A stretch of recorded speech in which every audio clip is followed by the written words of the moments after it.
الله الرحمن الرحيم. السلام عليكم ورحمة الله وبركاته. الحمد لله وبه نستعين. أشهد أن لا إله إلا الله وحده لا شريك له، وأشهد أن سيدنا محمدا عبده ورسوله، ونصلي ونسلم على هذا النبي الكريم سيد المرسلين وعلى آله وصحبه أجمعين. أما بعد، أيها المؤمنون اتقوا الله، أوصيكم وإياي بتقوى الله، faqad fazal muttaqun. Muslimin dan muslimat, mudah-mudahan dirahmati Allah Subhanahu wa taala. Di dalam sebuah hadis riwayat daripada Aisyah radhiyallahu anha, anna Rasulullah sallallahu alaihi wasallam qala, "Idza na'asa ahadukum wa huwa yusalli فليرقد حتى يذهب عنه النوم فإن أحدكم إذا صلى وهو ناعس لا يدري لعله يذهب يستغفر فيسب نفسه أو كما قال متفق عليه." Aisyah radhiyallahu anha berkata, Nabi sallallahu alaihi wasallam bersabda, sabda Nabi, apabila seseorang daripada kamu mengantuk sedangkan dia sembahyang, falyarqud, maka hendaklah dia pergi tidur, hatta yazhaba anhu an-naum, sehinggalah mengantuknya hilang. Fa inna ahadakum idza shalla wa huwa na'is, maka sesungguhnya seseorang daripada kamu kalau sekiranya dia mengantuk dan dia juga bersembahyang, la yadri la'allahu yazhabu yastaghfir fayasubba nafsah, maka dia mungkin pada mulanya nak minta ampun pada Tuhan, tiba-tiba dia telah mencaci dan memaki dirinya sendiri. Hadis itu hadis sahih muttafaqun alaih. Muslimin dan muslimat yang dirahmati Allah sekalian, dari hadis ini dapat kita faham bahawa Allah Subhanahu wa taala suruh kita buat ibadah. Tapi Allah Subhanahu wa taala mau kita buat ibadat dalam keadaan kita bersemangat untuk nak buat ibadat. Dan Allah Subhanahu wa taala tak mau kita gagah buat ibadat sedangkan kita tak ada semangat. Orang yang mengantuk nak gagah juga sembahyang, maka sembahyang dia tak ke mana. Maka Nabi sallallahu alaihi wasallam kata, kalau sekiranya seseorang tu nak sembahyang, pastikan dia dalam keadaan bersemangat untuk nak sembahyang, tidak dalam keadaan gagah-gagah untuk nak sembahyang. Sembahyang yang dimaksudkan di sini ialah sembahyang sunat. Di dalam sebuah hadis lain riwayat daripada Anas radhiyallahu anhu, kata dia, dakhala an-nabi sallallahu alaihi wasallam al-masjid fa iza hablun mamdudun baina as-sariyatayn. فقال النبي صلى الله عليه وسلم ما هذا الحبل؟ قالوا هذا حبل لزينب فإذا فترت تعلقت به. فقال النبي صلى الله عليه وسلم حلوه ليصلي أحدكم نشاطه فإذا فتر فليرقد atau kama qal muttafaqun alaih. Anas bin Malik radhiyallahu anhu berkata, pada satu hari Nabi sallallahu alaihi wasallam masuk dalam masjid. Nabi mendapati ada satu tali yang terikat pada 2 batang tiang. Satu hari Nabi masuk masjid. Ada tali ikat daripada satu tiang ke satu tiang. Ada tali duk regang macam tu. Faqala Nabi sallallahu alaihi wasallam, Nabi kata, "Ma hadzal habl?" Nabi kata, ni tali apa ni? Nabi masuk masjid, ada 2 tiang, antara tiang tu ada tali duk regang. Nabi kata, ni tali apa ni? Qalu, jawab sahabat, "Hadza hablun li Zainab." Sahabat kata, ni tali ni Zainab yang pasang. Faiza fatarat ta'allaqat bih. Sahabat kata, Zainab ni dia nak semayang sunat. Bila dia ni penat sangat, tak larat sangat, tali tu dia akan gunakan untuk tempat dia nak bergantung, nak bakit berdiri waktu semayang. Tak larat sangat nak semayang juga. So bila nak bangkit, dia akan bergantung paut di tali tu, tarik badan dia nak berdiri kerana nak semayang juga walaupun penat. Faqala Nabi sallallahu alaihi wasallam, Nabi kata, hulluhu. Nabi kata, rongkai buang tali ni. Kata Nabi, liyusalli ahadukum nasyatah. Nabi kata, hendaklah seseorang itu kalau nak semayang biar dalam keadaan bersemangat. Fa iza fatara falyarqud. Nabi kata, kalau letih pergi tidur, terus duduk gagah. Hadis itu hadis sahih, muttafaqun alaih. Sepakat ulama mengatakan itu hadis sahih. Muslimin dan muslimat yang dirahmati Allah sekalian. Kita baca hadis ni sempena bulan puasa nak main ni. Bulan puasa ni bulan ibadat. Siang kita beribadat kepada Allah dengan melakukan ibadat puasa. Malam kita bercadang untuk nak buat sembahyang sunat tarawih. Dan lepas tu kita bercadang, malam nak bangkit makan sok, kita nak bangkit, kita nak buat sikit lagi. Kita nak buat sembahyang tahajud, kurang-kurang 2 rakaat, sembahyang sunat hajat kurang-kurang 2 rakaat. Kemudian kita buat witir, kemudian baru kita nak tidur balik kalau sekiranya masa masih panjang. Garis panduan untuk nak buat ibadat dalam bulan puasa ni, Nabi SAW dah bagi tahu. Nabi kata ibadat disuruh oleh Allah SWT. Nabi sendiri kuat beribadat. Tapi Nabi SAW pesan supaya dalam nak buat ibadat sunat ni, jangan sampai digagah-gagahkan sedangkan badan tidak mampu. Di dalam hadis riwayat daripada Aisyah radhiyallahu anha, kata dia, anna Nabi sallallahu alaihi wasallam dakhala 'alaiha wa 'indaha imra'ah.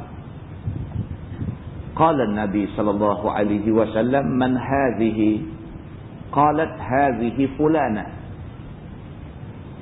tadhkuru min salatiha.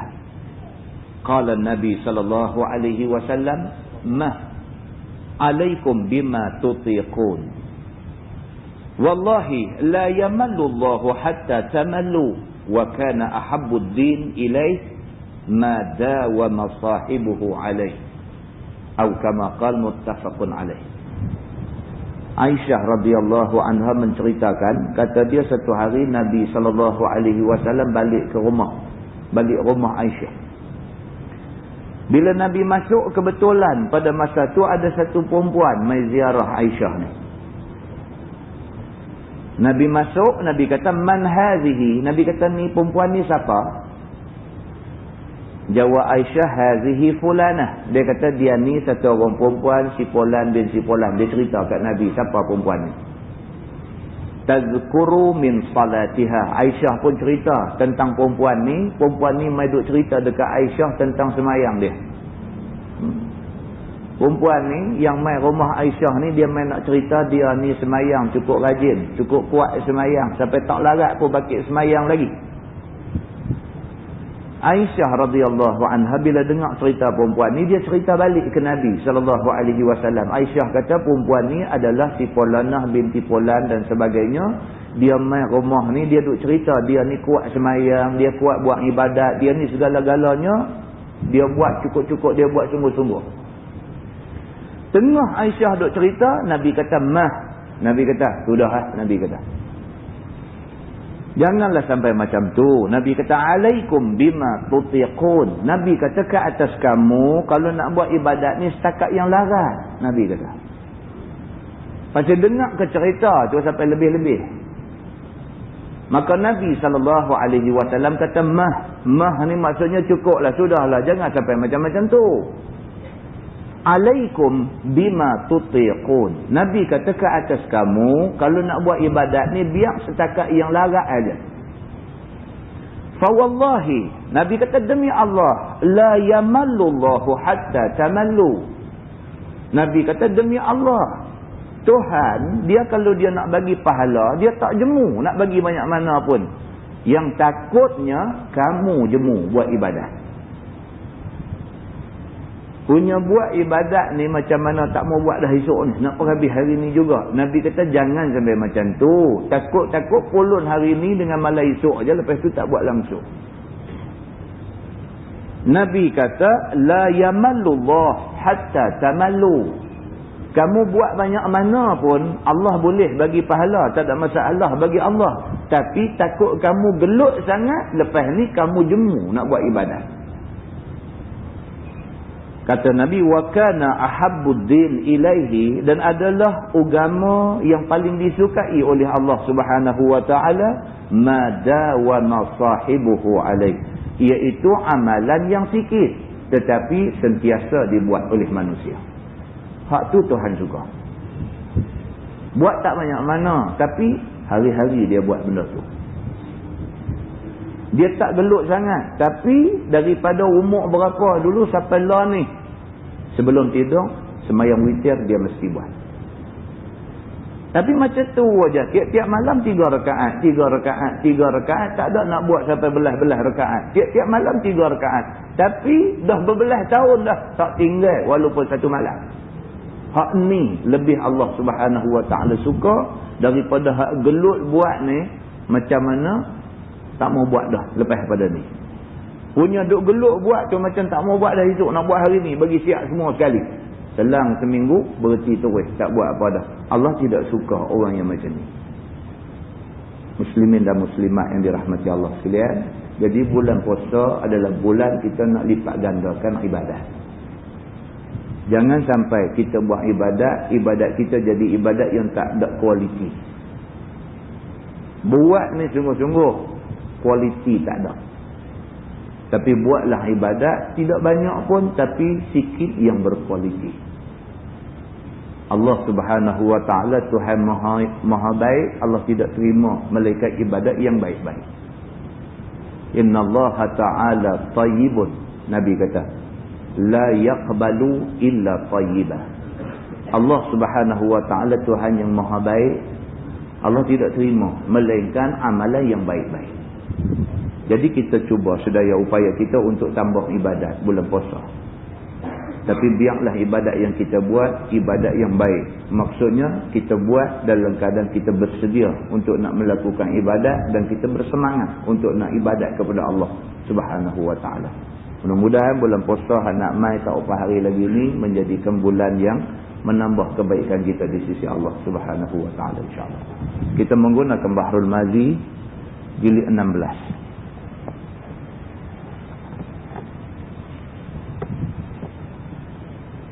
Bahrul Mazi jilid 16. Muka surat 199. Muka surat 199. Satu bab baru, kata dia bab ma jaa fil mukhatalati dunya bid-din. Iaitu bab yang datang pada menyatakan hadis yang menerangkan menipu daya dunia dengan agama. Malam ni kita nak tengok satu tajuk, nak cerita kata berlaku perkara-perkara al-mukhatalah ad-dunya bid-din, tipu daya dunia dengan agama.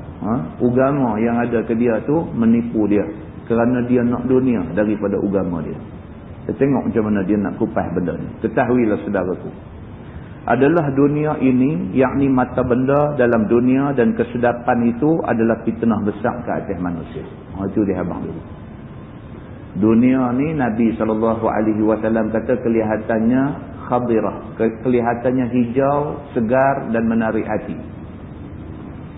Dunia ni apa? Duit ringgit, pangkat, anak-anak, ni semua dunia. Yang semua orang nak benda ni. Semua orang nak duit ringgit, semua orang nak kalau boleh pangkat naik lagi tinggi, semua orang nak kalau boleh ada anak, dan nak kalau boleh anak-anak yang ada ke dia, anak-anak yang berjaya. Maka ini adalah ciri-ciri dunia. Ketahuilah saudaraku, dia kata dunia adalah mata benda dan dia membawa kesedapan kepada manusia semua. Maka dengan sebab manihnya dan eloknya rupa dunia ni, terpedaya semua orang. Sebab dunia ni dia cukup atraktif. Dia cukup atraktif. Maka ramai orang yang tertarik untuk nak rebut dunia. Sama ada orang itu berilmu ataupun jahil, berakal ataupun bodoh, kecil ataupun besar, semua sekali nak berebut dunia. Semua sekali. Orang ada ilmu pun nak dunia, orang tak ada ilmu pun nak dunia, orang cerdik pun nak dunia, orang bodoh pun nak dunia, semua orang nak dunia. Sehingga kan orang yang ada beragama tertipu daya olehnya. Orang yang reti agama pun terkena dengan dunia. Maka dengan sebab sedap dunia itu dipandang dengan mata, maka orang yang berilmu dan orang yang beragama mencapainya dengan ilmu dan agama. Ini lebih teruk lagi. Orang yang ada ilmu, orang yang kelihatan macam orang yang beragama, walaupun nampak dia ada ilmu, nampak dia beragama, dengan dunia tak upaya. Dia boleh buang ilmu dia duduk mengaji ni. Dia boleh buang segala ilmu yang dia pergi ambil di Mesir, di Jordan, di Morocco, di Syria, di mana. Dia boleh lempak buang ilmu ni semua kerana dunia. Begitu. Dan ada setengah orang mencapai dunia itu dengan agama. Diperbuatnya dirinya memakai cara pakaian orang yang tak mau dunia. Mulutnya cukup manis, lemah lembut rupa kelakuan je. Bagi nasihat kepada orang dan mengajar orang, dan memasukkan mastika embun ke dalam dada orang. Nampak macam tu.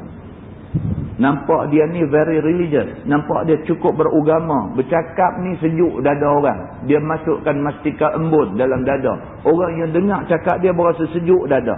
Dan kelakuannya, rupanya tidak ada lebih daripadanya. Tetapi dalam hatinya lapar kepada dunia. Akhir zaman ada golongan ini. Nampak macam okey, tapi Tuhan tahu hati dia macam mana. Begitu. Tidak cukup mata, benda dan harta yang ada padanya, maka berhelah dia untuk menambah harta benda itu dengan agama dan dengan waraknya itu. Ini bahaya, tuan-tuan. Ini bahaya. Tengok berdakwah kuat. Ceramah pagi satu, tengah hari satu, petang satu, malam satu. Nampak macam berdakwah kuat. Tapi hakikatnya Tuhan tahu. Adakah dia berdakwah ataupun dia cari duit. Yang ni takut. Allah Subhanahu Wa Taala tahu, manusia tak tahu. Manusia mungkin kata bagus dia ni lah, punya dakwah sampai tak balik ke rumah. Ceramah pagi satu, tengah hari satu, petang satu, malam satu ceramah. Rupa-rupanya dia duduk kira satu ceramah berapa duit. Jumlah sehari dapat berapa duit. Ini berlaku di akhir zaman. Nabi kata. Begitu.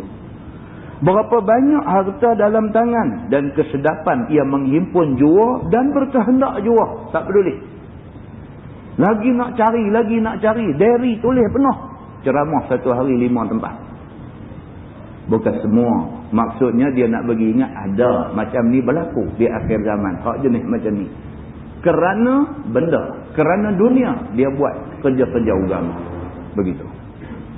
Tidak keluar sekali-kali harta daripada tangannya kepada jalan yang disuruh Allah. Duit dia tak keluar. Tapi dia bercakap suruh orang sedekah. Begitu. Bahkan dia sendiri mau harta. Dan menerima daripada orang. Dan maukan bersedak-sedak dunia dan kemegahannya. Itu sebenar ada dalam hati dia. Allah Subhanahu Wa Taala Tuhan Maha mengetahui. Maka tidaklah dia berzakat dan tidak dia bersedekah wajib dan sunat dan tidak dia menyempurnakan apa yang perlu dengan hartanya itu. Maka orang-orang yang demikian itu diturunkan Allah bala ke atasnya. Itu dia. Tak lama Tuhan buat main bala kena ke dia.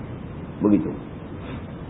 Maka tak ada siapa tahu melepaskan akan bala yang diturunkan itu. Bila kena, tak erti nak buat macam mana, nak selesaikan bala yang Allah turunkan pada dia. Bermula dalil yang menunjukkan yang demikian adalah hadis yang dikeluarkan oleh Imam At-Tirmidzi. Kata dia, an Abi Hurairah radhiyallahu anhu yaqul, qala Rasulullah sallallahu alaihi wasallam, yakhruju fi akhir zaman rijalun yakhtiluna ad-dunya bid-din. Diriwayatkan daripada seorang sahabat Nabi sallallahu alaihi wasallam. Nama dia Abi Hurairah radhiyallahu anhu. Berkata dia telah bersabda Nabi sallallahu alaihi wasallam, keluar dan zahir pada akhir zaman orang yang menipu daya dunia dengan agama, yakni cari dunia, himpun dunia dengan wasitah perantaraan agama. Maka orang-orang itu merupa ia akan dirinya seperti yang disabdakan oleh Nabi sallallahu alaihi wasallam, yalbasuna lin-nasi juludad dha'ni minal lin, alsinatuhum ahla minas sukar wa qulubuhum qulubuz zi'ad.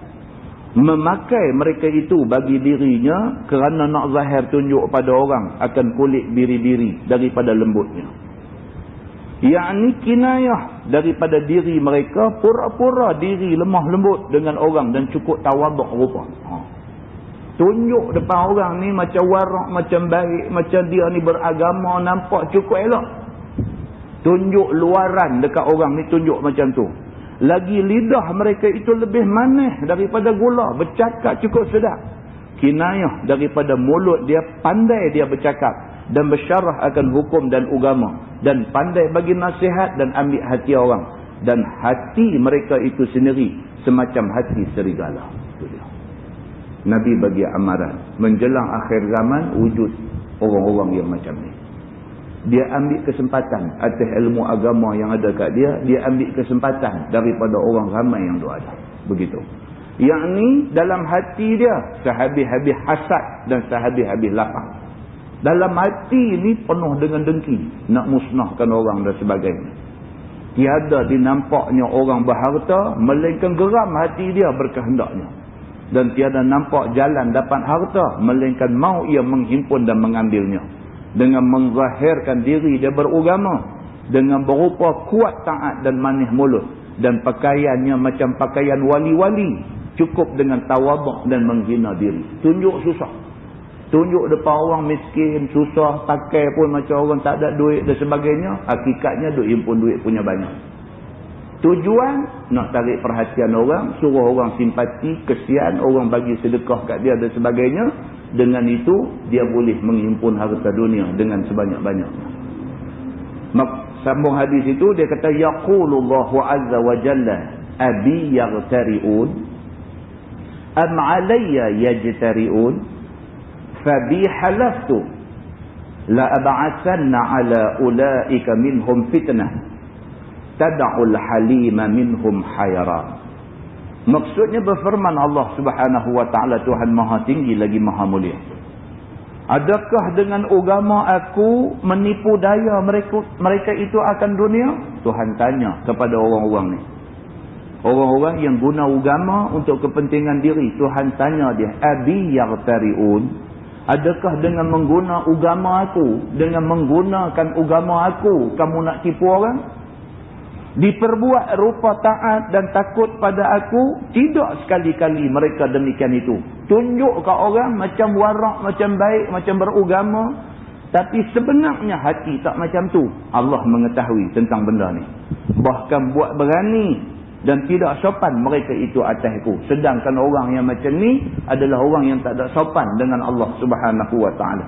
Maka dengan namaku dan kebesaranku, aku bersumpah, demi aku akan bangkitkan ke atas orang-orang yang macam tu akan fitnah yang dibiarkannya dan dijadikannya orang yang berakal dan orang yang pintar-pintar dan cukup pandai daripada mereka itu tidak tahu melepaskannya dengan sebab tercengang-cengang, tidak tahu buat apa.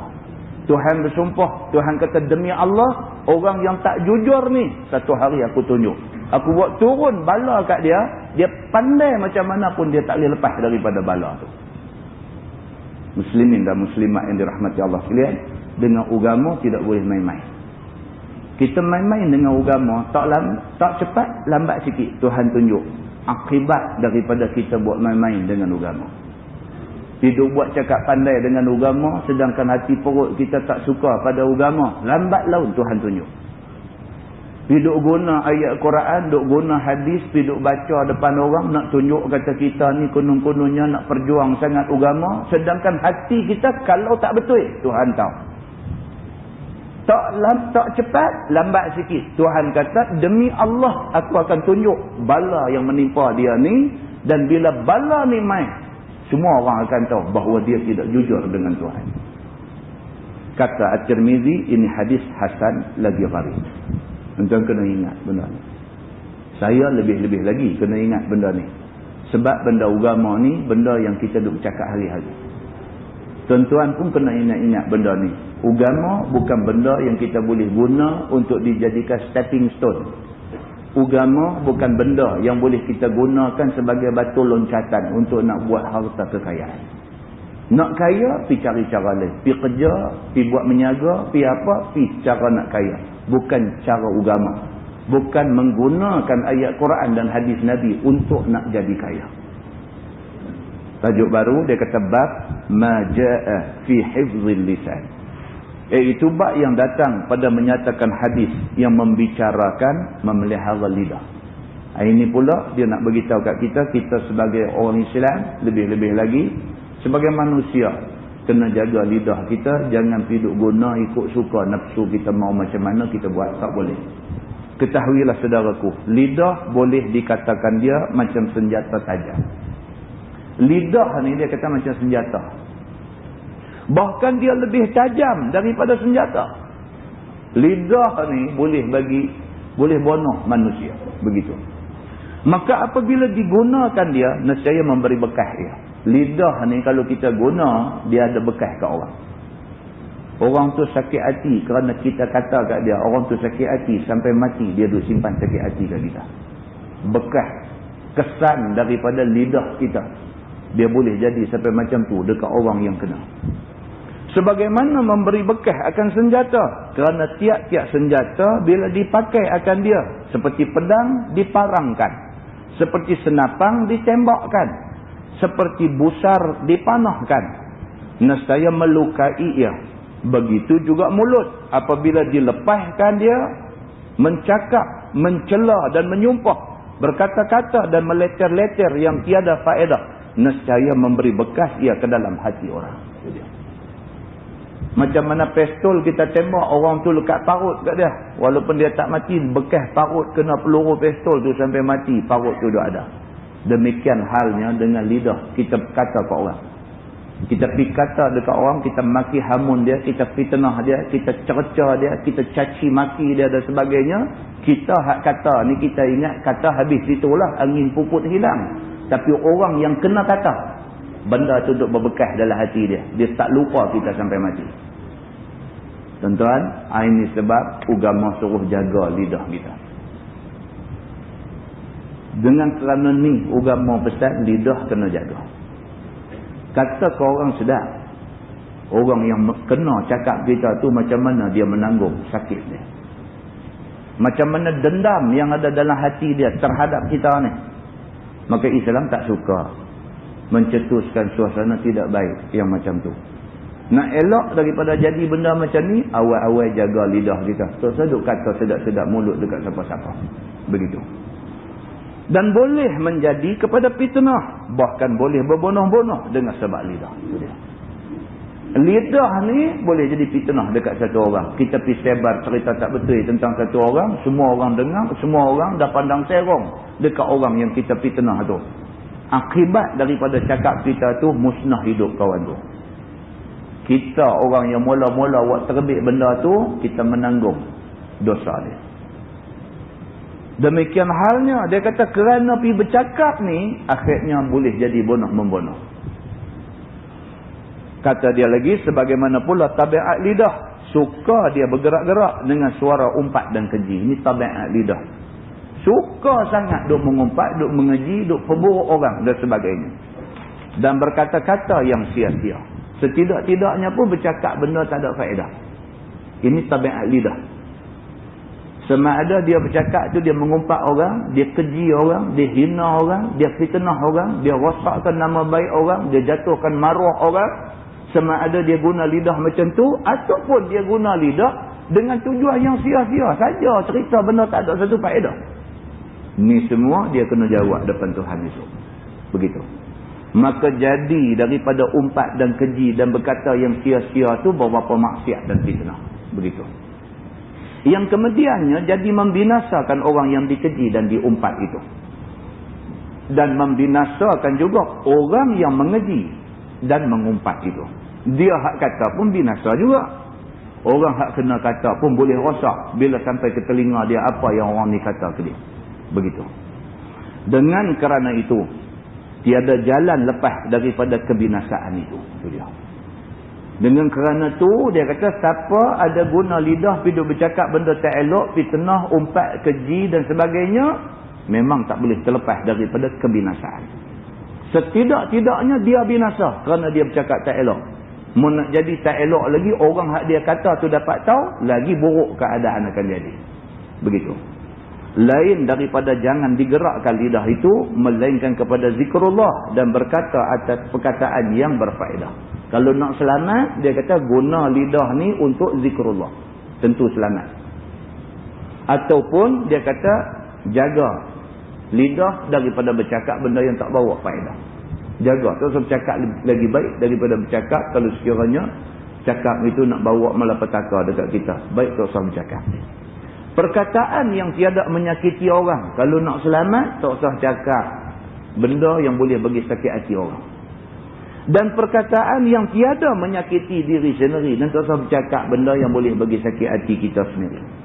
Dan berkata-kata yang lain daripada zikrullah itu, biar kemudian daripada telah dipikirkan bagus ataupun tidak memperkatakannya. Dia kata nak bercakap apa-apa, fikir dulu. Baik ke tak baik kita bercakap benda ni. Tuan-tuan, kita nak rosakkan hubungan silaturahim kita, sama sudah saja boleh rosak. Tapi nak wujudkan silaturahim bukan senang, tuan-tuan. Kawan yang dah berkawan 15 tahun, boleh putus sama sehari. Kerana lidah saja. 15 tahun boleh jadi kawan baik, tapi satu hari pergi bercakap macam manakah rosak hubungan 15 tahun. Kalau sayang kepada hubungan silaturahim, nak bercakap, fikir bagi banyak-banyak kali. Patut ke tak patut aku cakap benda ni? Tuan-tuan, kita bercakap dengan kawan kita 3 orang. Kita tak tahu dalam 3 tu tah ke seorang pi habang ke orang yang kita duk kata. Kita duk ingat kita cakap depan 3 orang ni habis itulah. Kita tak tahu hak 3 orang duk dengar tu, seorang cukup lah. Bukan gaduh 3-3. Seorang cukup pi habang dekat kawan hak kita kata tu. Mai habang kata ni cik saya nak beritahu hari tu dia ni kata lagu ni. Macam mana rasa dia? Kawan ni selama ni punya duk baik sangka kat kita, rosak sama sehari aja. Jaga benda-benda macam ni. Dia kata jika bagus dan baik natijahnya dan jika elok maslahahnya, maka diperkatakan. Fikir habis-habis. Kalau betul benda hak kita nak kata ni bawa kebaikan, katalah, tak apa. Begitu. Dan jika tidak baik, maka jangan kata. Kalau fikir tu saya katalah. Lagipun kita pun tak tahu benda ni secara pasti. Kita pun dengar sambungan-sambungan daripada cerita-cerita orang yang tak tahu betul tak betul. Tak usah sambung cerita-cerita tu. Kita sambung, kita menyambung lidah syaitan. Begitu. Itulah sebabnya syarak kita sangat memecut akan seseorang itu. Biar memelihara lidah daripada memperkatakan yang sia-sia dan membawa kepada kebinasaan itu. Agama cukup jaga. Agama cukup bagi ingat kepada orang Islam supaya jangan guna lidah untuk cakap benda yang tidak baik. Begitu. Sebagaimana dalam hadis yang dikeluarkan oleh Imam At-Tirmizi, kata dia an Uqbah bin Amir radhiyallahu anhu qala, qultu ya Rasulullah man najah? Qala amsik 'alayka lisanak wal yas'aka baituk wabki 'ala khati'atik. Maksudnya diriwayatkan daripada sahabat Nabi SAW, nama dia Uqbah bin Amir radhiyallahu anhu. Kata dia telah bertanya aku kepada Nabi SAW. Kata aku, ya Rasulullah, apakah kelepasan itu? Yakni apakah amal bagi nak melepaskan hamba daripada kejahatan? Satu hari seorang sahabat pergi jumpa Nabi. Dia tanya Nabi, dia kata, ya Rasulullah, apa yang patut aku buat untuk nak lepas diri aku daripada berdosa? Kan? Dosa ni banyak sangat dah. Macam mana cara nak buat nak bagi kurang dosa? Dia pergi tanya Nabi. Bila didengar oleh Nabi SAW akan tanya aku yang demikian itu. Lalu dijawab Nabi dengan sabdanya, tahan olehmu akan lidahmu. Nabi kata nak selamat pada dosa, lidah tu selalu bercakap sana. Banyak selamat. Punca lidah. Orang kata apa? Kerana mulut, badan binasa. Kerana apa? Pulut macam mana tu? Kerana pulut, santan binasa. Kerana mulut, badan binasa. Ya. Bukan kerana pulut, badan binasa. Pulut. Kerana mulut, badan binasa. Kita pergi bercakap. Dengan kerana cakap kita tu, saja aja kita terima faedah dia. Saja aja pergi kena. Bila sahabat Nabi ni, Uqbah bin Amir ni pergi jumpa Nabi. Dia kata, ya Rasulullah, man najah. Dia kata, ya Rasulullah, apakah satu benda yang boleh saya buat, yang bila saya buat benda tu, saya selamat daripada dosa? Nabi terus jawab dekat dia. Nabi kata, amsik alaika lisanak. Nabi kata, tahan lidah. Kalau nak kata apa, tahan dosa kata. Selamat, Nabi kata. Kan? Kita tak boleh. Lagi tak kata, tak boleh tidur. Lagi tak kata, tak boleh tidur. Pusing kiri, pusing kanan, pusing tak ke sudah. Bangkit, turun pergi kedai juga. Jumpa kawan. Pukul 11 lah. Pukul 12, tengah malam pukul 12 lah. Nak pergi kata juga sikit. Kata-kata tu, balik boleh tidur. Oh, rosak kita. Tak ada pasal. Duduk atas katil, elok dah nak tidur tu. Dia boleh bangkit pergi. Semata-mata kerana nak kata kat kawan aja. Hari-hari duduk tempat kerja apa buat lagu tu, duduk di rumah apa lagu tu, keluar jumpa kawan apa lagu tu. Macam mana kita nak lepas daripada dosa? Dosa. Benda macam ni dosa. Orang kata kat kita, kita tahu, bukan kita tak tahu. Kita dengar, bukan kita tak dengar. Kita baca, bukan kita tak baca. Dosa jawab balik. Dosa. Habis situ sudahlah. Buang masa aja. Bukan ada satu faedah kalau sekiranya kita duk counter balik apa orang kata kat kita ni. Kita counter balik, kita counter. Tujuan nak bersih balik apa yang orang kata kat kita. Rupanya jadi modal ke orang nak kata kita. Dia kata lagi. Tak usahlah. Habis itu sudahlah. Tuhan ada. Kalau dia tulis betul, kalau Tuhan nak bagi pahala ke dia, dia dapat pahala. Kalau hak dia tulis tu tak betul, dia jawab depan Allah Subhanahu Wa Taala di sana esok. Tuhan ada. Dia macam tu aja. Maka Allah Subhanahu Wa Taala suruh Nabi abang dekat manusia ni, dekat umat Nabi Muhammad sallallahu alaihi wasallam. Suruh abang. Bila Uqbah bin Amir pergi tanya Nabi, ya Rasulullah, macam mana cara nak lepas daripada berdosa? Nabi kata, nombor satu, amsik alaika lisanak. Tahan lidah daripada hidup bercakap benda-benda tak elok. Tahan, kontrol lidah kamu. Yakni jika kamu nak selamat dan kamu nak lepas diri daripada kebinasaan dunia akhirat, maka hendaklah tahan lidahmu itu daripada cakap yang sia-sia. Dan daripada cakap akan perkataan yang tidak ada faedah. Dan perkataan yang tidak baik natijahnya dan maslahatnya. Maka apabila engkau tahan lidah engkau daripada yang demikian itu, nescaya selamat engkau. Nabi kata boleh kontrol lidah, selamat cukup banyak. Cukup banyak. Tuan-tuan, orang hak dalam masyarakat kita ni, hak jenis tengah tak bercakap banyak, ada orang sakit hati ke dia? Orang kata pula, oh dia ni baguslah keramat hidup. Orang kata pula begitu, dia ni bagus keramat hidup. Tak ada kot nak dengar dia bercakap kata tak elok ke orang, tak ada. Sangat bagus. Bila dia mati pula, apa pula komen orang yang mai tengok mayat dia di rumah ni? Orang yang mai ziarah mayat di rumah ni, orang kata apa? Mereka kata muka jernih lah. Muka tu muka orang tak ada dosa. Orang kata cantik. Tapi kalau kita hari-hari orang kenal kita dengan duk tembak orang, semua keliling kita semua tak betul. Mak kita tak betul, ayah kita tak betul, adik-beradik kita tak betul, jiran sebelah rumah kita tak betul, semua tak betul. Masalahnya orang tengok kita, orang nampak kita tak betul. Hak ni lagi masalah. Orang duk tengok kita ni, orang duk tengok kita Tak betul juga dia ni pun. Susah kita kalau macam tu.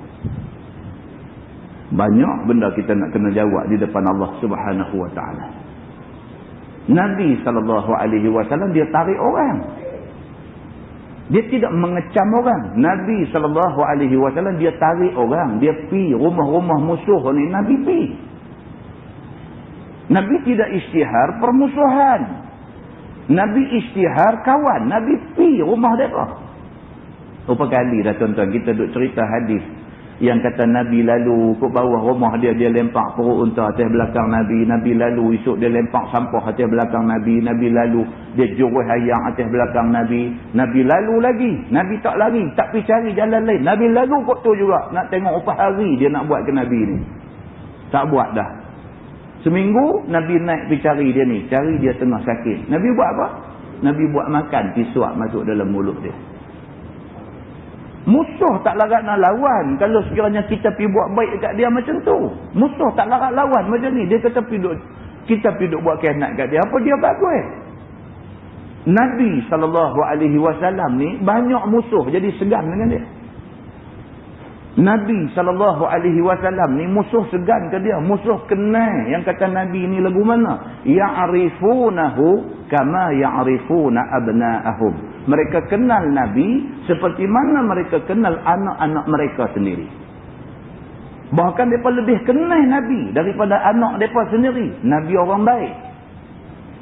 Maka tidak heran bila Nabi balik daripada Madinah, balik ke Mekah pada hari pembukaan kota Mekah. Nabi masuk tu dalam tempoh masa berapa hari aja, sekian ramai musuh nombor 1 Nabi masuk Islam di depan Nabi. Pasal apa? Pasal selama ni mereka bohong diri sendiri. Mereka hati mereka tahu Nabi baik. Tapi kerana kepentingan-kepentingan yang tertentu, mereka lawan Nabi. Bila mai satu hari, tak boleh lawan dah. Mereka terpaksa mengaku, kata Nabi orang baik. Mai melutut depan Nabi, masuk Islam di depan Nabi SAW. Ni akhlak tuan-tuan. Yang ni yang kata akhlak yang ditunjuk oleh Nabi SAW. Baik, dan lagi pula dia kata hendaklah melapangkan engkau oleh rumah engkau. Ini yang kedua. Tadi ni sahabat Uqbah bin Amir kata tadi, ya Rasulullah, man najah, apakah benda yang boleh melepaskan aku daripada dosa? Nabi kata nombor 1, kontrol lidah, jangan duk bercakap benda tak elok. Tu nombor 1. Nombor 2, yang boleh melepaskan kamu daripada dosa, Nabi kata yang kedua ialah melapangkan engkau oleh rumah engkau. Rumah buat bagi lapang dan selesa. Rumah ni orang Islam Nabi suruh supaya buat rumah, bagi rumah tu lapang, bagi rumah tu selesa duduk. Tuan-tuan kalau tengok dalam hadis lain ada banyak lagi. Nabi kata minas sa'adah, min sa'adatil mar'i, di antara tanda kebahagiaan manusia, di antaranya apa? Rumah yang luas. Nak buat rumah luas, nak buat rumah besar kena ada duit. Rumah besar tu rupa-rupanya minas sa'adah, di antara tanda bahagia manusia. Malam ni pula jumpa satu lagi. Dia kata rumah luas adalah di antara cara untuk nak lepaskan kita daripada berdosa. Dia kata. Tu kita tengok apa maksud dia. Baik. Dia kata yakni rumah kamu itu tidak menjadikan kamu sempit hati dan keluh kesah duduk dalamnya. Tuan-tuan bayangkan duduk rumah sempit. Kita pun tak suka duduk di rumah. Saya pergi taklimat jenayah buat di USM beberapa tahun lepas. Masa tu CPO Penang ni Datuk Hamid nama dia. Ketua Polis Negeri Pulau Pinang, Datuk Hamid. Dia sendiri yang bagi ceramah tentang jenayah di Pulau Pinang. Dia kata pernah polis buat operasi dekat Sunshine Square tu. Buat operasi dia kata pukul 3 pagi. Pergi pegang budak-budak duduk melepak kat depan Sunshine Square tu. Pergi pegang budak-budak ni. Pegang, tanya dia, rumah di mana? Dia tunjuk rumah dia. Tunjuk rumah pelik kawasan tu, tu rumah dia. Dah rumah situ pasal apa? Tak balik rumah. Ni pukul 3 duduk tunggu depan ni buat apa? Apa budak-budak ni jawab dekat orang yang tanya ni? Dia kata nak balik buat apa? Saya nak duduk di mana? Dia kata. Satu bilik mak dengan ayah duduk. Satu bilik lagi dia kata kakak dia duduk. Saya nak duduk di mana? Dia kata, ruang tamu situlah televisyen, situlah kerusi set, di situlah meja makan, semua tentu. Dia kata, saya nak duduk di mana? Dia tanya balik orang hak mai pegang, dia tanya. Dia kata, saya nak duduk di mana? Kalau saya balik di rumah, saya tak ada tempat tidur. Dia kata. Anda nampak? Rupa-rupanya, salah satu punca budak-budak ni pidung melunggut situ, salah satu punca. Dia ada banyak punca lain lah. Salah satu punca ni, kerana dia tak boleh duduk di rumah dia. Rumah dia terlampau sempit. Betul rupa-rupanya yang agama kata min sa'adatil mar'i, di antara tanda bahagia manusia tu rumah luas. Betul rupa-rupanya agama kata, Nabi kata di antara cara nak lepas daripada dosa ada rumah yang luas. Tuan-tuan, kajian membuktikan di antara faktor penyumbang besar kepada berlaku sumbang mahram apa dia? Rumah sempit. Rumah sempit, rumah dua bilik. Dia ni kena tidur sebilik dengan kak dia. Terjaga pukul 3 pagi nak pergi pancong. Pergi pancong buang air, balik tengok kak duduk tidur dengan kain terselak dan sebagainya, merangsang dia. Dia budak muda. Sekali, 2 kali, 10 kali dia dirangsang macam tu, akhirnya jadi benda tak elok. Pusing pi, pusing mai, patah balik pi mai, dia balik mai hak agama kata juga. Rupa-rupanya di antara tanda bahagia hidup, di antara cara nak lepas daripada dosa, ada rumah yang lapang. Maka tidak salah kalau sekiranya kita ni cari duit lebih sikit perbesar rumah, buat bagi rumah lapang. Agama suruh bagi ada rumah yang lapang. Begitu. Baik, dia kata maka menjadikan rumah itu tidak menyempitkan hati dan keluh kesah, maka iaitulah daripadamu. Dia kata tu dia. Buat bagi rumah tu lega, kita pun berasa lega. Kita kerja, tuan-tuan, kita kerja daripada pagi sampai petang baru kita habis kerja. Habis kerja balik ke rumah. Bila balik ke rumah ni kita nak rehat. Kita kerja daripada pagi sampai petang, pukul 5:30, 6 baru sampai di rumah. Sampai di rumah mandi bumbram-bumbram, pakai baju main masjid. Sari-sari masa kita ni penuh dengan kerja. Tak dan. Sat lagi baru kita balik rumah 9:30. Sat lagi kita sampai di rumah, kita nak tengok rumah yang lega. Kita sampai kita duduk di bangku tu berasa penat, kita sehari ni berasa lega dengan rumah yang lapang ni.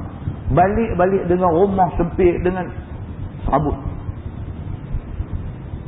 Hidup kita adalah stres. Ada kaitan rupa-rupanya dengan apa yang agama kata. Begitu. Dengan orang yang tidak sayogia bercampur gaul dengannya.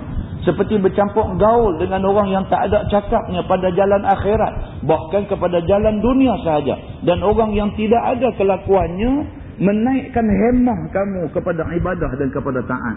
Maka apabila engkau jadikan oleh rumah kamu tidak sempit hatimu dan tidak keluh kesah, maka duduk di dalamnya. Bahkan sentiasalah kamu duduk di rumah dengan beribadah dan mengerjakan pendulungnya. Dan tidak bercampur gaul dengan orang-orang jahat. Nescaya selamat diri kamu. Itu dia. Tuan-tuan, kitab ni tulis tahun 1930-an. Lah ni tahun 2002. Tahun 1930-an dulu dia dah serang dah benda ni. Pasal apa yang kita korang duduk di rumah? Pasal apa? Rumah tu tak bagi keselesaan dekat kita. Kita tak duduk di rumah. Kita rasa bila keluar daripada rumah rasa lega. Balik rumah berasa sempit, berasa senak kita ni. Pasal apa? Punca dia pasal rumah kecil. Balik di rumah dia main ketat kepala, dia main semak perut, dia main sempit dada, dia main macam tu. Dia main macam tu tak boleh duduk. Duduk sat nak turun pergi lah. Sanggup turun pergi duduk bawah pokok ketapang, main dam naik haji hampir berapa kali. Daripada duduk di rumah. Pasal apa? Tak boleh tahan duduk di rumah. Sempit. Kerana tu kita keluar daripada rumah. No, pergi duduk cari kawan-kawan, duduk bersembang benda lara, sia-sia boleh dosa. Cuba bayangkan kalau rumahnya selesa, lega, lapang, dia balik, dia duduk di rumah tu, dia berasa ketenangan dalam diri dia.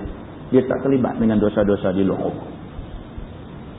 Ini agama nak beritahu dekat kita. Melainkan keluar dari rumah kamu itu kerana mengajar, ataupun kerana nak belajar, ataupun kerana nak menghubung silaturahim dan sebagainya, maka itu tidak apa keluar itu. Kalau keluar tujuan nak main masjid, nak main mengaji, nak main mengajar, tak ada masalah apa. Itu disuruh oleh agama. Tapi kalau keluar kerana tak boleh duduk dalam rumah, rumah ni bagi serabut perut, yang ni tak bagus. Kena fikir sesuatu. Dicari tentang mana rumah yang agak lapang, boleh memberi keselesaan kepada kita. Sabda Nabi SAW lagi, wabki ala khati'atik.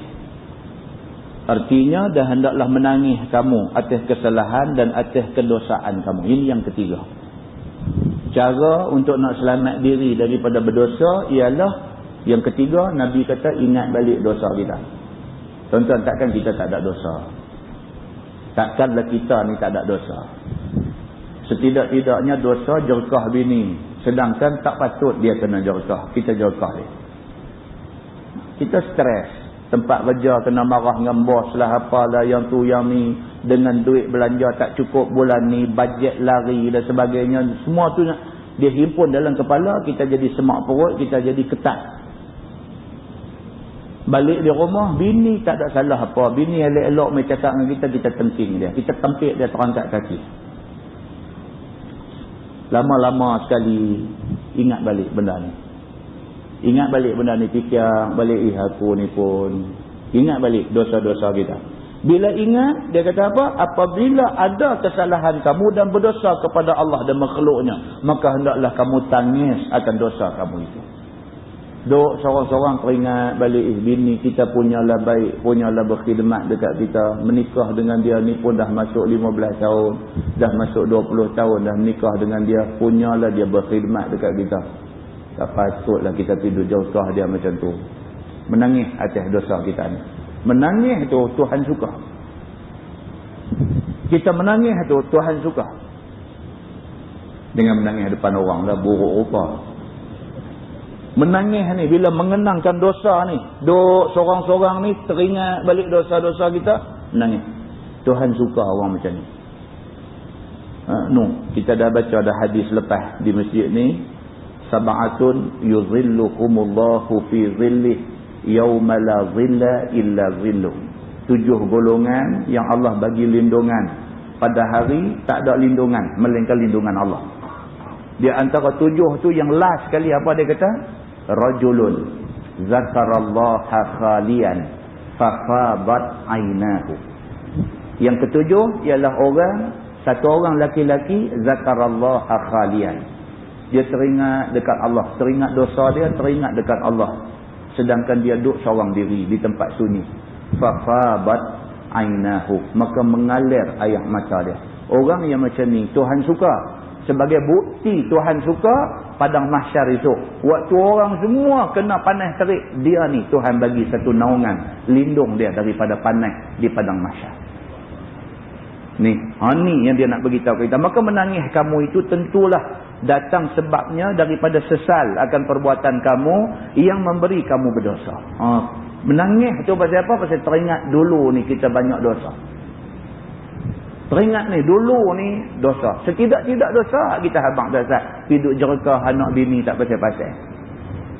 Anak ni Allah kecil-kecil ni bukan tahu dosa, tak ada dosa pun, bukan tahu apa, main nak manja kat kita. Main dia pegang pang ditabuh penampang kat dia. Hampir duduk jauh-jauh.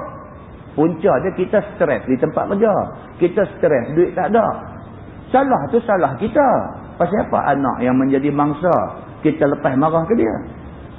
Anak kecil main nak pegang kaki, nak manja dengan kita. Jerkah bagi backhand pula lagi. Backhand pula bagi pang kata kena.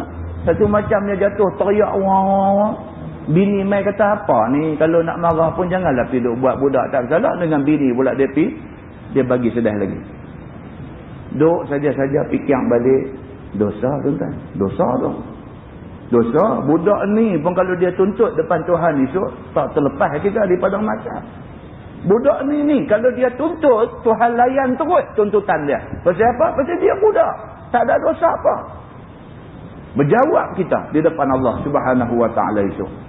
Maka agama bagi ingat benda macam-macam ni dekat kita. Dia kata dan pada waktu menangis itu, kamu taubat kepada Allah Subhanahu Wa Taala. Minta ampun akan dosa kamu. Berlindung dengan dia daripada seksanya.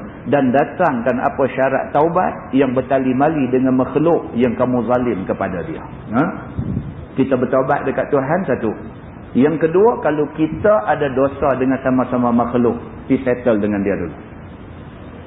Dosa yang bertali mali, dia kata dengan makhluk.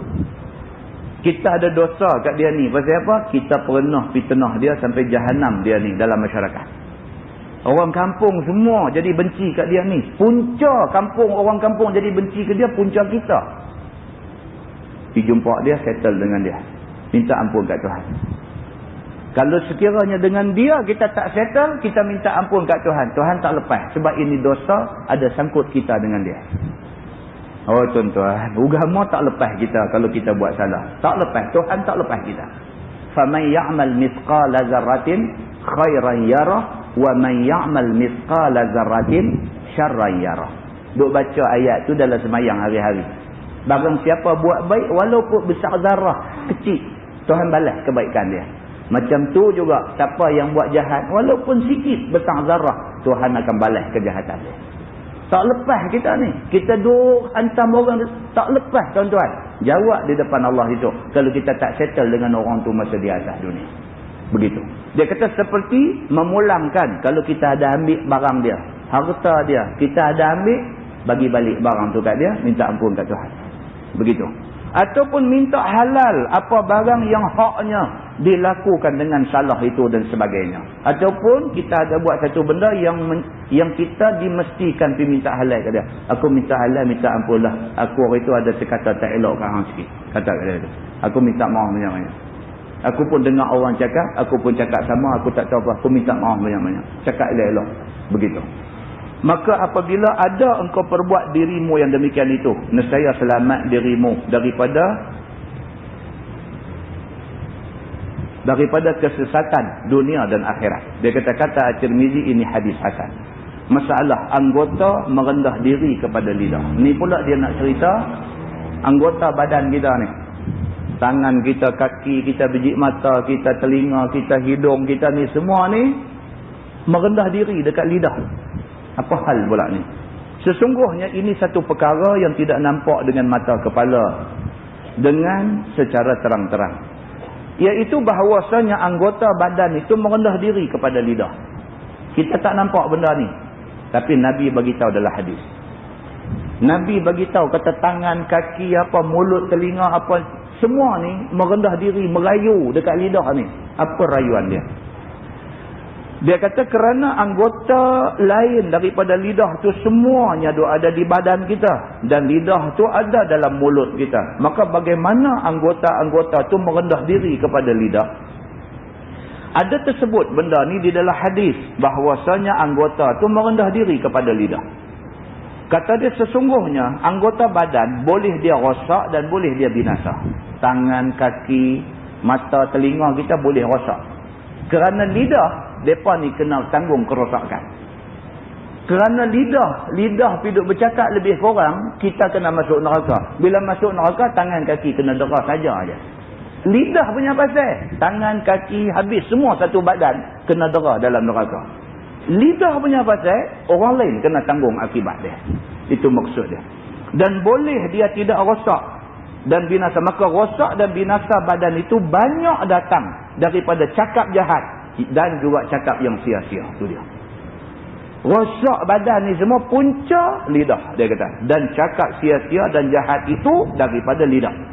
Maka apabila lidah itu tidak bercakap jahat dan tidak bercakap sia-sia, maka tidaklah apa rosak badannya. Dan badan itu tersusun daripada anggota. Maka dengan menilik kepada kehendak anggota dan badan itu kepada lidah, supaya tidak rosak binasa ia dengan sebab lidah, seolah-olah perihalnya dan rupanya anggota dan badan itu minta kepada lidah. Berkata mereka, jangan jahat dan jangan sia-sia, supaya terpelihara semuanya daripada rosak binasa pada tiap-tiap hari dan pada tiap-tiap masa. Itu dia. Tangan, kaki, mata, telinga, hidung ni rupa-rupanya duk bercakap, tuan-tuan. Rupa-rupanya dia duk bercakap. Duk bercakap apa? Duk merayu kepada lidah. Tolonglah jangan duk bercakap benda hak bukan-bukan. Kerana cakap hang ni, esok kami semua pun kena dera di neraka. Begitu. Maka sudahlah nampak rupa anggota-anggota dan badan itu seperti merendah diri kepada lidah kerana meminta kepada dia. Sebagaimana tersebut dalam hadis yang diisyaratkan oleh hadis yang dikeluarkan oleh At-Tirmizi. Kata dia an Abi Sa'idin Al-Khudri rafa'ahu qal idza asbaha ibnu Adam fa innal a'dha'a kullaha tukaffirul lisan fataqulu ittaqillaha fina fa innama nahnu bika fa in istaqamta istaqamna wa in i'wajajta i'wajajna. Diriwayatkan daripada seorang sahabat Nabi sallallahu alaihi wasallam, nama dia Abu Sa'id Al-Khudri radhiyallahu anhu, telah diangkat hadis ni kepada Nabi sallallahu alaihi wasallam. Sabda Nabi, apabila berpagi-pagi, yakni bangun seseorang anak Adam pada waktu pagi tiap-tiap hari kemudian daripada tidur, maka bahawasanya segala anggota dia semua sekali merendah diri dan menghina pada lidah. Maka berkata anggota tu dengan perihalnya, wahai lidah, takutlah kamu kepada Allah pada memelihara kami daripada kebinasaan dengan sebab kamu. Tuan-tuan, Nabi beritahu dalam hadis, kita tidur, bangkit tidur esok ni, kita bangkit tidur esok ni, semua anggota ni duduk bercakap dekat lidah. Tangan kata, kaki kata, mata kata, semua kulit-kulit badan kita semua sekali merayu dekat lidah ni. Lidah, kami minta tolong, hari ni jangan duk bercakap benda-benda tak elok. Kalau kamu bercakap benda tak elok, dengan kamu, dengan kami-kami semua akan kena hukum dengan Tuhan esok. Macam tu berlaku tiap-tiap pagi. Kata dia, buat baik-baik. Jangan berkata yang jahat dan busuk dan sia-sia. Jangan berkata apa yang salah. Kami semua sekarang di dalam tidak apa salahnya. Maka kami itu dengan engkau. Hal baik kami dan jahat kami, rosak kami, tidak rosak kami, semuanya dengan sebab engkau. Itu dia. Tangan kata, kaki kata, dia kata tolong jaga. Jangan bercakap benda-benda tak elok. Jangan duk fitnah siapa hari ni. Jangan duk maki siapa-siapa hari ni. Jangan pergi duk bercakap lucah hari ni. Jangan duk buat benda-benda ni semua. Pasal apa? Kalau hang buat elok, kami dapat elok. Kalau hang buat tak elok, kami terima tak elok. Semua anggota cakap kat lidah macam tu. Maka jika betul engkau, betul kami. Yakni jika kamu tak bercakap dengan perkataan dosa dan salah dan sia-sia, nescaya baiklah kami dan baguslah kami. Tidak rosak dan tidak binasa kami. Dan jika bengkok engkau, nescaya bengkok kami. Yakni jika kamu kata busuk, kamu cakap jahat, kamu cakap benda dosa dan sia-sia, nescaya busuk, jahat dan dosa dan sia-sia dan binasa kami dengan sebab kamu dan rosak bersama-sama kamu. Maka hendaklah kamu, wahai lidah, pelihara dirimu daripada jalan kebinasaan supaya terpelihara kami serta kamu. Itu dia. Tuan-tuan, kita tak dengar benda ni. Banyak benda dalam dunia ni yang kita tak dengar. Pokok-pokok duk berzikir, kan? Dalam hadis, berapa banyak hadis cerita pokok tu duk berzikir. Kita tak dengar. Mayat duk usung mayat daripada rumah nak pergi ke kubur tu, mayat duk bercakap.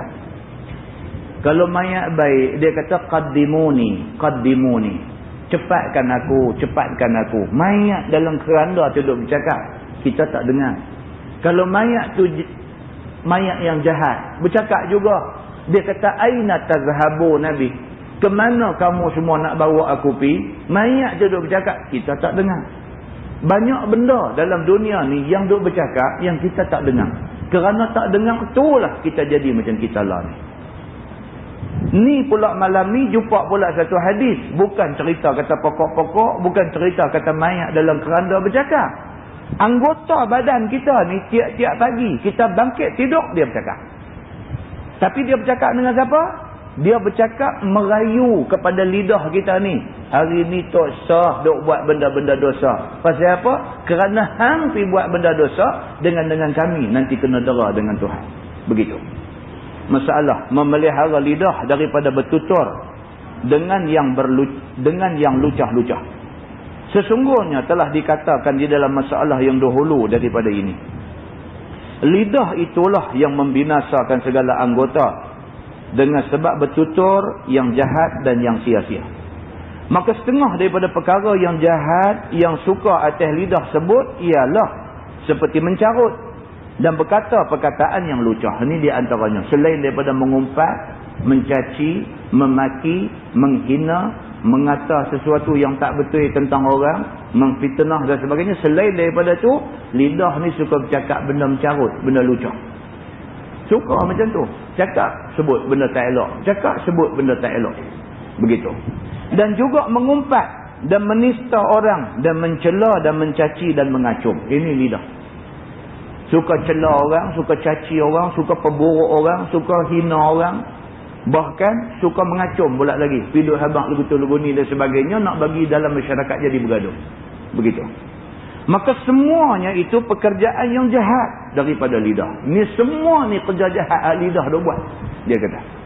Yang jadi membinasa anggota-anggota dan badan yang empunya lidah busuk itu di dalam dunia dan di dalam negeri akhirat. Itu dia.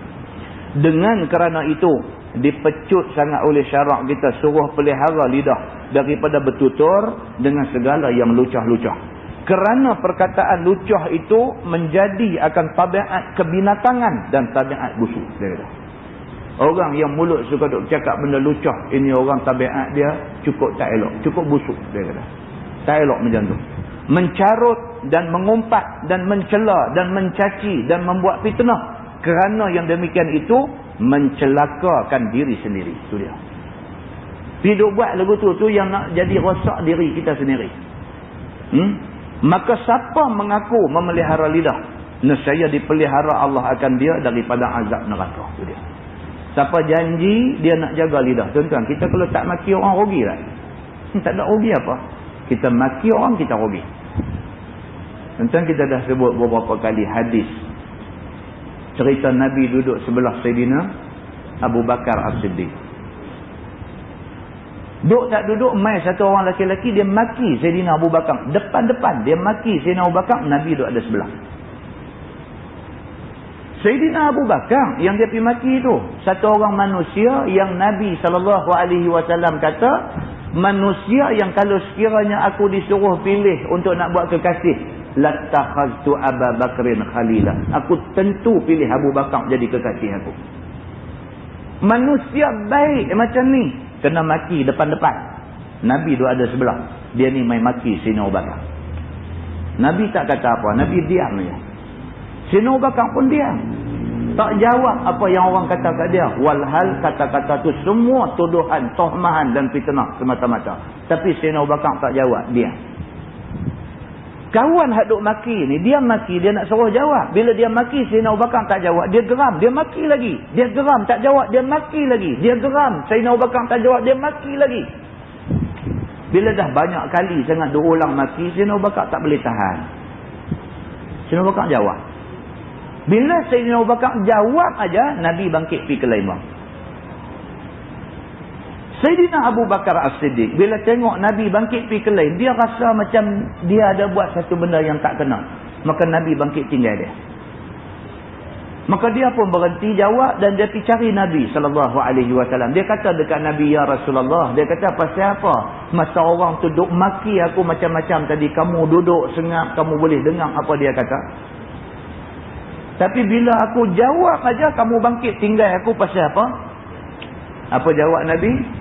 Nabi kata masa dia duk maki kamu tadi, aku nampak malaikat turun berada bersama dengan kita tadi.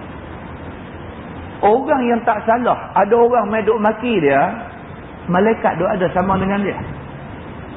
Tapi bila kamu jawab aja tuduhan yang orang tu lempang dekat kamu tadi, kamu jawab aja, aku dapat melihat malaikat bangkit meninggalkan kita.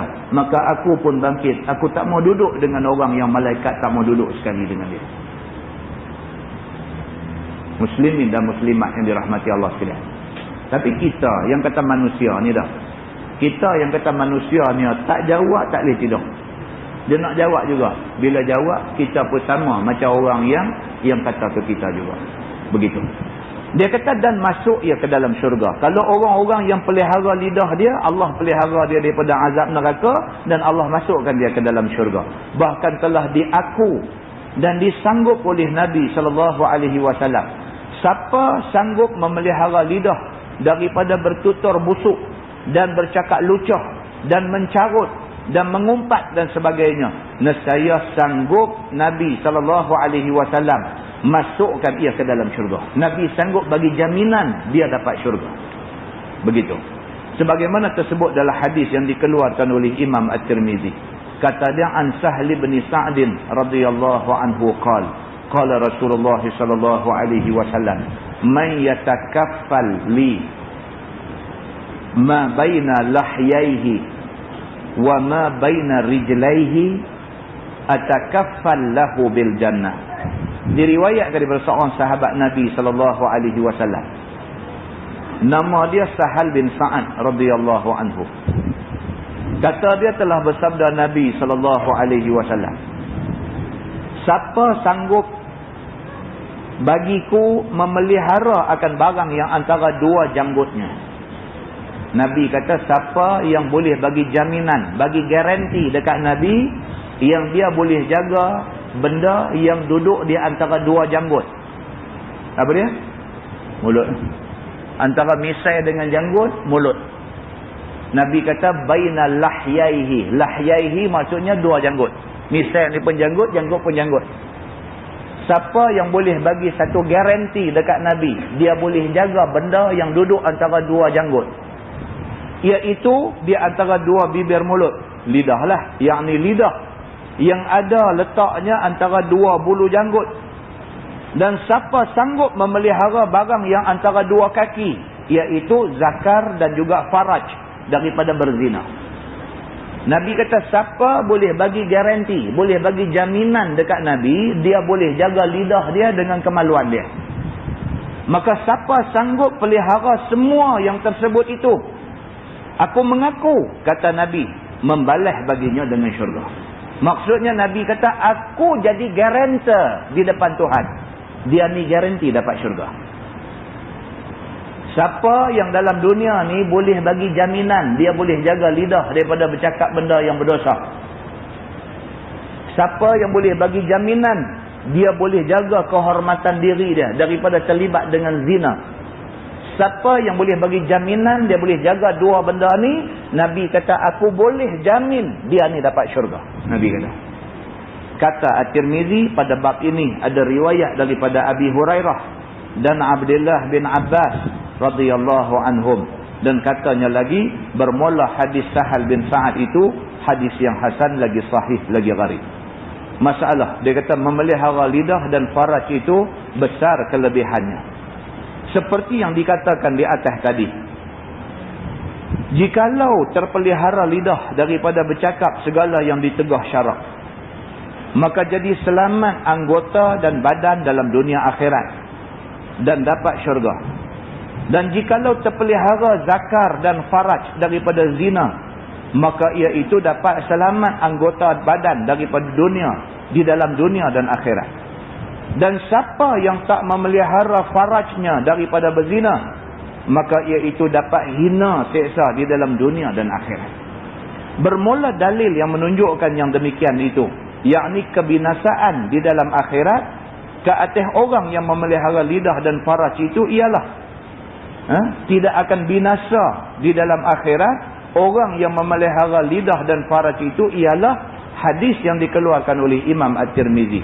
Kata dia an Abi Hurairah radhiyallahu anhu qala Rasulullah sallallahu alaihi wasallam man waqahu Allah syarra ma baina lahyaihi wa syarra ma baina rijlaihi dakhala al-jannah. Diriwayatkan daripada seorang sahabat Nabi sallallahu alaihi wasallam, nama dia Abu Hurairah radhiyallahu anhu. Kata dia telah bersabda Nabi sallallahu alaihi wasallam, siapa dipelihara dia oleh Allah daripada jahat barang yang antara dua janggut, yakni di antara dua bibir, daripada bercakap busuk dan bercakap dengan yang dicela oleh syarak, dan dipelihara dia oleh Allah daripada jahat barang yang di antara dua kaki, yakni faraj dan zakarnya, nescaya masuk dia akan syurga. Kata At-Tirmizi, ini hadis hasan lagi gharib. Itu dia. Tajuk simple aja malam ni, tapi nak jaga susah. Dia macam tu aja. Agama ni macam tu aja. Hak agama suruh buat tu mudah aja, nak buat susah. Hak agama suruh tu senang aja nampak, nak buat susah. Susah ke tuan-tuan sebelum tidur semayang witir 1 rakaat kurang-kurangnya, ataupun 3 rakaat cantiknya? Susah kan? Sebelum nak tidur tu ambil ayat semayang, Allahu Akbar, saja aku semayang sunat witir 1 rakaat. Kalau cukup tak larat 1 rakaat, kerana Allah Ta'ala. Allahu Akbar kan? Rukuk yang tidak, sujud, doa antara 2 sujud, bangkit tahiyat akhir, Assalamualaikum warahmatullahi, Assalamualaikum warahmatullahi, habis. Tak susah nak buat tu, tak terbuat. Abu Hurairah radhiyallahu anhu, sahabat Nabi SAW pesan dekat dia. Nabi kata, aku nak pesan dekat kamu 2 benda, jangan tinggal sampai bila-bila. Nabi kata, apa dia? Sembahyang duha 2 rakaat, sembahyang witir sebelum tidur. Nabi kata yang tu aja. Nabi kata, wahai Abu Hurairah, aku nak pesan dekat hang 2 benda ni, jangan tak buat. Nabi kata, jangan tak buat, sampai mati kamu kena buat benda ni. Apa dia? Duha 2 rakaat, sunat duha 2 rakaat sebelum tidur, witir. Simple saja Nabi punya pesan dekat Abu Hurairah dan beberapa sahabat lain. Nabi pesan yang tu, Abu Hurairah buat, kita tak buat kan? Bukan masalah tak tahu, tapi masalah dia tak kuat, nak buat tak kuat. Pasal apa? Bila semak-semak balik, kita banyak masalah, kita banyak buat dosa. Pasal itu hati kita dia jadi berat nak buat benda baik. Berat. Ni dah masuk Syaban dah, Rejab baru lepas, dah masuk Syaban. Berapa hari dah kita puasa sunat kan? Ni sedangkan ini bulan yang dituntut puasa sunat, sabit daripada hadis yang sahih. Bukan nak suruh buat hari-hari, Isnin ke Khamis ke, ambil lah. Seminggu ambil sehari pun tak apa dah, ambil sehari, ambil hari Khamis puasa sunat. Tak buat. Bukan tak tahu, kata ini bulan dituntut banyak puasa sunat. Aisyah radhiyallahu anha sampai kata, Aisyah kata, tidak ada bulan yang Nabi lebih banyak puasa melainkan bulan Syaban. Hadis lain pula duk bagi tahu Nabi banyak puasa dalam bulan-bulan haram. Zulqa'dah, Zulhijjah, Muharram, Rejab. Nabi banyak puasa dalam bulan-bulan haram ni. Kemudian mai satu hadis pula, dia kata tidak adalah satu bulan yang Nabi banyak puasa lebih daripada bulan Syaban. Tak terbuat tuan-tuan. Dia duk nak tunggu Ramadan juga baru nak puasa. Tu pun pasal tak boleh tak puasa. Kalau boleh berkira bagi tak payah puasa. Di situ kita muhasabah diri kita kan? Yang kita duk kata kita baik dah ni, yang kita duk kata yang tak baik ni orang, kita ni baik dah. Kita muhasabah diri kita di situ, kita tahu kita baik ke tak baik sebenarnya. Kita tahu kan? Kita duk kata orang tak baik ni banyak sangat dah, kita baik ke? Itu persoalannya. Kita tu baik ke? Kita muhasabah diri kita, jawapan kita dapat. Secara jujur kita dapat jawapan baik ke tak baik kita. Jadi kalau dah kita muhasabah, kita dapati banyak benda lagi yang kita tak buat. Cuba tengok, mati tak tahu bila kan? Dekat kampung saya baru ni, budak muda, umur baru 22, muda lagi, baru mula kerja, beli kereta kancil, baru mula kerja. Pukul 12.30 tengah malam dah, 12.30 tengah malam teringat nak pergi makan Taumiyah. 12.30 tengah malam tu yang kata ajal panggil tu, 12.30 tengah malam. Mak dia kata tak pernah pi tak pernah pi sampai pukul-pukul 12 pergi duk cari makan di kedai ni, tak pernah. Tapi hari tu nak jadi ajal dia, 12.30 turun start kereta baru ni keluar kena rempuh dengan kereta juga. kereta depa duk race malam-malam ni, kereta race empuh dia mati on the spot. Baru kerja mak dia kata tak ada nak rasa senang. Bukan tahu kita ni nak pi bila, nak mati bila Tuhan nak panggil kita, bukan tahu. Cerita dia siapa pun tak tahu. Persediaan kena ada. Jadi cukuplah, ni bulan Ramadan nak mai, tak apa hari dah. Sikit hari aja lagi Ramadan nak mai. Mana-mana yang tak baik yang ada dalam diri kita tu buang pelan-pelan. Pelan-pelan buang. Kalau sebelum ni kita amat susah nak buat puasa sunat, try. Kalau sebelum ni kita amat susah nak buat sembahyang sunat, try. Kalau sebelum ni kita sungguh susah nak baca Quran, try. Kita try buat sikit. Mengaji yang mendekatkan kita dengan Allah, itu mengaji yang sebaik-baiknya. Tapi mengaji, kalau makin mengaji makin angkuh, makin jauh kita dengan Allah, tak usah mengajilah. Sebab tak bawa kebaikan apa-apa kepada kita semua. Tuan-tuan, sekali lagi saya pesan pada diri saya dan pada tuan-tuan semua, kita ada Tuhan, Tuhan kita Allah. Tuhan kita, dia duk tunggu kita pergi cari dia. Tuhan duk tunggu kita pergi cari dia. Kita pergi cari keredaan dia. Tuhan duk tunggu. Cari keredaan Tuhan. Minta ampun atas dosa-dosa yang lepas-lepas. Betul mana yang nak main ke depan ni. Mudah-mudahan Allah Subhanahu Wa Taala turut serta dengan kita. Kita diberi limpah rahmat oleh dia. Dan bulan Ramadan hak nak main ni akan menjadi bulan yang Allah Subhanahu Wa Taala mengampunkan dosa-dosa kita. Mudah-mudahan Allah berkati majlis kita pada malam ni. Saya ambil kesempatan untuk minta maaf lah daripada tuan-tuan dan puan-puan semua. Kalau sepanjang kuliah saya ada benda-benda yang tak sepatutnya saya cakap dan sebagainya, saya minta maaf. Dan ada satu pembetulan jadual kita. Kuliah di Masjid Seberang Jaya daripada 14 hari bulan pindah ke 28 hari bulan. 14 pindah ke 28 hari bulan. Kuliah Masjid Tikam Batu 15 pindah ke 29 hari bulan. Kuliah di Surau Taman Kerian Parit Buntar 16 hari bulan pindah ke 30 hari bulan. Kuliah di Masjid Badawi 18 hari bulan pindah ke 25 hari bulan. Tolak pi minggu penghabis. Semua tolak pi minggu penghabis. Karena saya ada urusan pada minggu yang berkenaan. 13 sampai 19 tu ada urusan. Yang baik itu daripada Allah, yang tak baik silap saya, kita tangguh dengan tasbih kafarah dan surat al-Asr. Subhanakallah. الآخرين وسلم رضي الله تبارك وتعالى عن سادتنا أصحاب سيدنا رسول الله أجمعين. بسم الله الرحمن الرحيم. الحمد لله رب العالمين حمدا يوافي نعمه ويكافئ مزيده. يا ربنا لك الحمد كما ينبغي لجلال وجهك الكريم وعظيم سلطانك.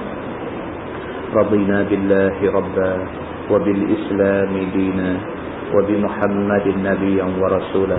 اللهم افتح علينا فتوح العارفين وارزقنا فهم النبيين بجاه خاتم المرسلين. اللهم فقهنا في الدين وعلمنا التأويل واهدنا صراطك المستقيم. اللهم أرنا الحق حقا وارزقنا اتباعه وأرنا الباطل باطلا وارزقنا اجتنابه. اللهم اجعل جمعنا جمعا مرحوما وتفرقنا من بعده تفرقا معصوما. وصلى الله على محمد وعلى آله وصحبه وسلم والحمد لله رب العالمين. السلام عليكم.